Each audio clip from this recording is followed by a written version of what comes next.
Assalamualaikum warahmatullahi wabarakatuh. Perkenalkan, nama saya Zulfana Nursayatadina dengan NIU 515161 dari Program Studi Manajemen Sumber Daya Akuatik Angkatan 23. Saya di sini akan menjelaskan tentang presipitasi mata kuliah klimatologi laut. Jadi pengertian presipitasi adalah segala bentuk yang jatuh dari atmosfer ke permukaan bumi, baik dalam bentuk cair maupun padat.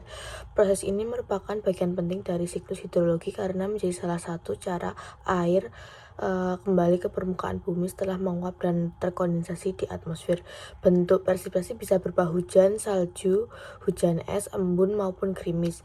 Tanpa presipitasi tidak ada pasokan air segar di daratan yang dibutuhkan untuk kehidupan manusia, hewan, dan tumbuhan. Selanjutnya proses terjadinya presipitasi.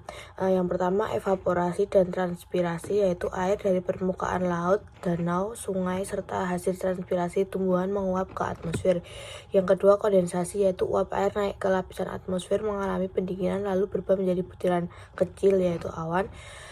Yang selanjutnya koalesensi dan penggabungan partikel air kecil di awan bergabung membentuk butiran air yang lebih besar. Selanjutnya presipitasi, jika butiran sudah cukup berat, gravitasi akan menarik turun dalam bentuk hujan atau jenis presipitasi lainnya. Faktor yang mempengaruhi presipitasi yaitu yang pertama suhu udara, yaitu menentukan apakah presipitasi jatuh dalam bentuk cair ataupun padat. Selanjutnya kelembapan atmosfer, karena semakin tinggi kelembapan maka semakin besar peluang terbentuknya presipitasi.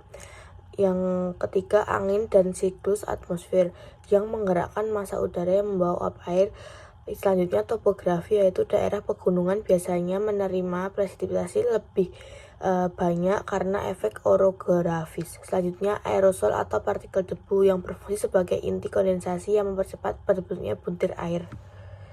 Selanjutnya jenis-jenis presipitasi, yaitu yang pertama hujan yang berbentuk cair dengan ukuran tetesan lebih dari 0,5 mm. Selanjutnya gerimis dengan ukuran lebih besar dari 0,5 mm. Selanjutnya salju berupa padatan kristal es akibat suhu udara di bawah 0 derajat Celcius. Selanjutnya hujan es, yaitu butiran es yang terbentuk dari pembentukan ulang di dalam awan badai. Yang selanjutnya embun yang terbentuk dari kondensasi uap air di permukaan dingin pada malam hari. Yang terakhir yaitu kabut air yang bentuk dari butiran kabut yang menempel di permukaan. Selanjutnya distribusi presipitasi di dunia. Daerah tropis menerima presipitasi tinggi karena suhu panas memicu evaporasi besar-besaran. Daerah gurun seperti Sahara sangat sedikit presipitasi karena kelembapan rendah. Daerah pegunungan lebih sering mengalami presipitasi dibandingkan dataran rendah di sekitarnya.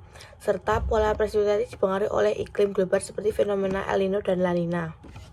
Nah, pentingnya presipitasi yaitu sumber utama air tawar bagi kehidupan. Kedua, mendukung pertanian untuk menyediakan air alami untuk tanaman.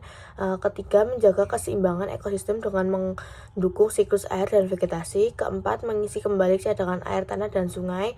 Namun, presipitasi berlebihan juga menimbulkan bencana seperti banjir, longsor, sedangkan presipitasi yang terlalu sedikit menyebabkan kekeringan. Selanjutnya dampak perubahan iklim terhadap presipitasi, yaitu yang pertama ketidakpastian pola hujan karena ada daerah yang menjadi lebih basah dan ada yang semakin kering. Yang kedua intensitas hujan ekstrim meningkat dan menyebabkan banjir bandang. Kedua perubahan musim hujan dan kemarau mempengaruhi sektor pertanian, perikanan, dan ketersediaan air. Yang keempat fenomena iklim global seperti pemanasan global mempengaruhi distribusi presipitasi di seluruh dunia. Jadi kesimpulannya, presipitasi adalah proses penting dalam siklus hidrologi yang mengembalikan air dari atmosfer ke bumi. Jenis presipitasi bervariasi tergantung pada suhu, kelembapan, dan kondisi atmosfer. Yang ketiga, presipitasi sangat vital bagi kehidupan tetapi juga bisa menimbulkan bencana jika terjadi secara ekstrim. Perubahan iklim global membuat pola presipitasi semakin sulit diprediksi sehingga pengelolaan sumber daya air menjadi sangat penting. Demikianlah penjelasan dari saya tentang presipitasi. Kurang lebihnya saya mohon maaf. Sekian, wassalamualaikum warahmatullahi wabarakatuh.